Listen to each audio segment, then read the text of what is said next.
Baldwin writes the evidence of things not seen in 1985. It's complex. We're going to tell a complex story. But I do want to say this, though, right? And the evidence of things not seen is about the Atlanta child murders. And here it's an extended. Most folk don't want to read that book. Baldwin was probably drinking a little too much Johnny Walker Black while he was writing it, but the book is really, really important at the level of form and at the level of substance. So he's writing about the Atlanta child murders, but the central preoccupation for him is the question, what does Black freedom look like when Black folk hold the reins of power? When Black folk hold the reins of power. What does it mean that these poor Black children are dying with a Black mayor and a Black sheriff? Blah, blah, blah, blah. All of us, all of you future Morgan graduates, you're going to have to face every day the temptation of the bribe. What's the temptation of the bribe? That you become adjusted to an unjust world. That you'll be fine with nice clothes, the gorgeous watches, and the material things, right? And freedom, Howard Thurman suggested that we need to get clear on our understanding of freedom. What does it mean to be free? Is freedom simply the opportunity to put your feet under white folks' table? Is that what it is? Is freedom you become a partner in a law firm and then you gonna what? Just become quiet?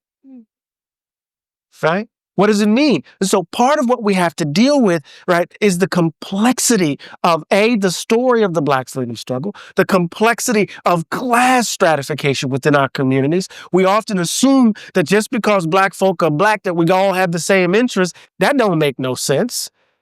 And I use the double negative on purpose, right? You understand what I mean? Y'all reading If Bill Street Could Talk. Right? And so part of what we have to do is to understand that complexity so that we can imagine a politics elsewhere. Baldwin is asking, as cancer is eating up his throat, what do you mean by freedom when you hold the reins of power and these poor babies are dying? And you're so quick to try to shut the case down. What does it do? What does it suggest? It takes us back to the moral question. What kind of human being do you imagine yourself to be? Just taught Fire Next Time Wednesday. And, love takes off the mask. It doesn't mean something like sentimental. It's something universal, daring, and growth. And I asked the question to my students, is love sufficient enough? Is it a sufficient response to what he describes as the condition of Black life in this moment? And of course, I believe it is. But for Baldwin, Baldwin's invocation of love is funky. It is, he says Americans deodorize folk. We try to hide our scents, our smells. We do. And so it's not agape. It's not eros, and it's not philia. It's some combination. Remember that last line in the Fire Next Time. He says, the relative few of us, conscious whites, conscious Blacks, boom, like lovers, and maybe we can achieve our country. Right? Remember that? And oftentimes we read that penultimate sentence and we run past like lovers. There's a line in No Name in the Street where he says you're most vulnerable when another naked body is on top of you. Right? Because we've got to deal with the sexuality of Jimmy, right? 1956, the second novel is Giovanni's Room. Yes. Can't publish it here. He has to publish it in Britain. And so that moment, like lovers, what does he mean? When you stand before your lover, as we would say back home, naked, right? You're your most vulnerable. So there's something about love that entails vulnerability. It's not King's abstract love. It's not agape in that sense.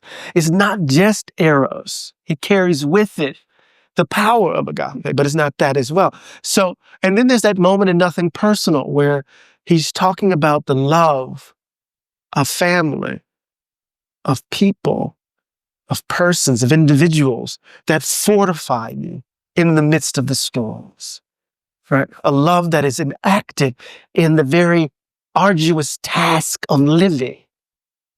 What does that mean, right? And so when we read the novels, Another Country, when we read If Bill Street Could Talk, Just Above My Head, Tell Me How Long the Train's Been Gone, right? Love as an enactment, right, of care, of concern, right, of responsibility, of daring, of risk, of vulnerability, right, becomes the means by which we become more fully human, right? More fully ourselves. And what's so interesting, distorted love.